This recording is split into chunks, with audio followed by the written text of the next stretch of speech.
후보자 장관 되신 다음에 계엄 발동 건의할 생각은 없으시죠? 그냥 예 아니오만 해주세요. 없습니다. 오케이. 어제 이재명 대표가 계엄 얘기한 것에 대해서 대통령실에서 말도 안 되는 거짓 정치 공세다. 이것도 당연히 동의하시겠죠? 네. 예. 그렇게 얘기한 이유는 윤석열 정부는 계엄을 안 할 거다. 해도 국회에서 바로 해제가 될 거다. 그겁니다. 제가 얼마 전에 이렇게 얘기했습니다. 김영현 후보자를 국방장관에 갑자기 임명하려는 것과 대통령의 반국가 세력 발언은 김건희 여사의 감옥행을 막기 위한 계엄 준비 작전이다. 이것도 말이 안 되는 정치 공세라고 생각하시는 게 당연하겠죠? 동의하지 않습니다. 네.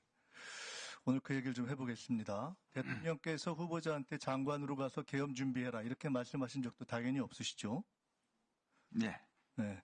설령 계엄을 해야 할 상황이 온다고 해도 국회가 과반수 의결로 요구하면 바로 해제될 것이기 때문에 후보자도 사실상 계엄은 현재 불가능하다. 그것이 대통령실과 정부 여당 관계자들의 주장이기 때문에 이렇게 보셔서 그렇게 말씀하시겠죠? 네, 생각해 본 적 없습니다. 네.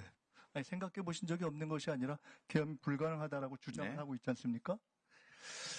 헌법 제77조에 보면은 국회가 제적의원 과반수 찬성으로 계엄 해제를 요구하면 대통령을 이를 해제해야 된다. 대통령실이 이 조항을 정확하게 지정한 겁니다. 맞죠? 네.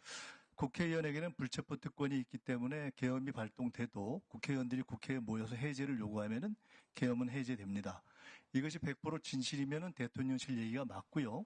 이재명 대표 얘기는 거짓 정치 공세고 괴담이 됩니다. 근데 계엄법 제13조에 보면 여기 PPT를 중간중간에 제가 이건 띄우라고 안 했군요.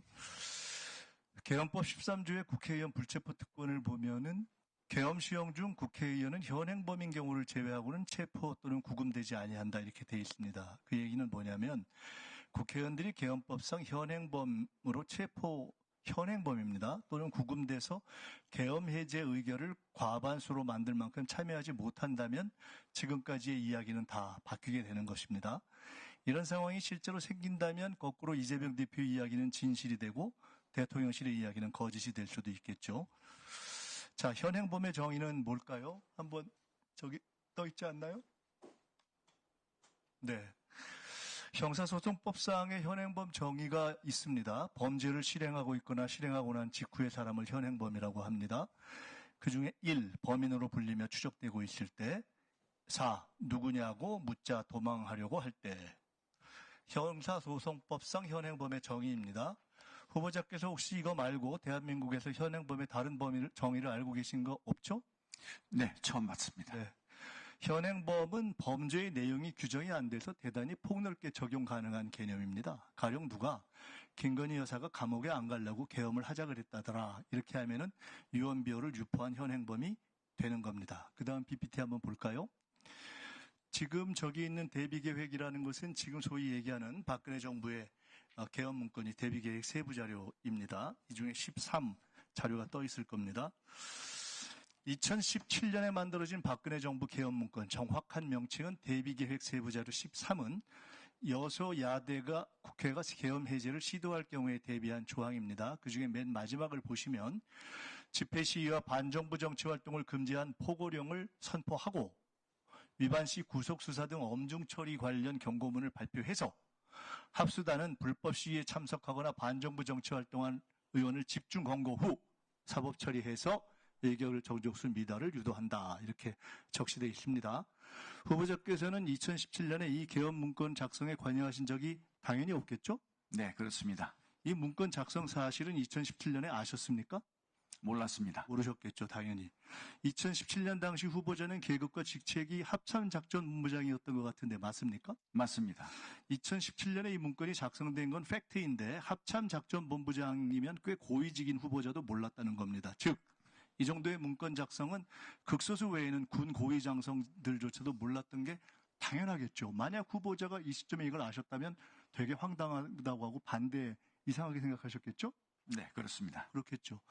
만일 이 시점에서 권력 어디선가 계엄 논의가 있어도 정부 여당과 군 관계자 대부분이 모르는 것이 2017년 후보자의 경우를 비추어 봐도 당연히 정상이겠죠? 그렇겠죠. 자, 이 개헌 문건에 대해서 정부 여당 관계자들은 문재인 정부에서 요란하게 조사했지만 무죄가 났다 이렇게 이야기합니다. 자, 실제 내용을 보겠습니다. PPT 한번 띄워주세요. 추미애 전 대표가 민주당에서 개헌 문건을 제기했을 때 정부 여당이 지금처럼 아주 똑같이 펄쩍 뛰면서 부인했습니다. 결국 2017년 개헌 문건 작성은 사실이었습니다. 제가 당시 추미애 대표에게 제보했던 사람 중 하나입니다. 정부 여당이나 관계자들의 주장처럼 조현천 당시 기무사령관의 내란 예비 음모 혐의는 검찰에서 무혐의가 되었습니다. 왜? 문건은 작성되었지만 문건 작성만으로 실질적 내란 위험에 이르는 것은 아니다. 이런 이유입니다. 그러나 조현천의 개헌 문건 작성 직권 남용은 현재 1심 재판 중이고 문건을 작성하고 은폐한 기우전과 소강원 당시 기무사 5처장과 610 부대장은 2심에서 유죄를 받았습니다. 그건 아시나요? 모르시나요? 예, 제가 관심을 이렇게 못 중요한 거 군에서 쿠데타 개헌 음모가 있었던 건데 이거 모르시나요? 이런 거 다 모르나요? 이렇게 중요한 논의가 됐는데 몰라요? 넘어가겠습니다. 이런 부분에 자, 그 다음 관심이 PPT로 없었습니다. 넘어가겠습니다. 네. 띄워주세요. 국가 비상사태가 발생하면 국방부는 계엄 선포 요건을 검토해서 대통령에게 건의하고 국가안보회의와 국무회의 심의를 거쳐 선포합니다. 즉 계엄 선포 검토도 건의도 국방부 장관이 하게 되어 있죠? 이건 아시죠? 네. 자, 그 다음 PPT. 헌법 77조와 계엄법 9조에 따르면 비상계엄 선포 시에 체포, 급음, 압수수색, 거주, 이전, 언론, 출판, 집회, 결사에 대해서 국민의 기본권 제한이 가능합니다. 국방부 장관이 검토하고 건의하는 계엄의 중대한 권한입니다. 장관 되실 거니까 이건 아시겠죠? 예. 그 다음 PPT 보여주시죠. 박근혜 계엄 문건에 의하면 비상계엄 당시에 사이버 유언비어 차단을 위해서 방통위가 주관하는 유언비어 대응반을 운영하고 시위 선동 등 포고령 위반자가 가입한 포털 사이트 SNS 계정 폐쇄 및 검거 사법 처리한다는 단계적 조치 사항에 나와 있습니다. 네, 제가 기억이 없습니다.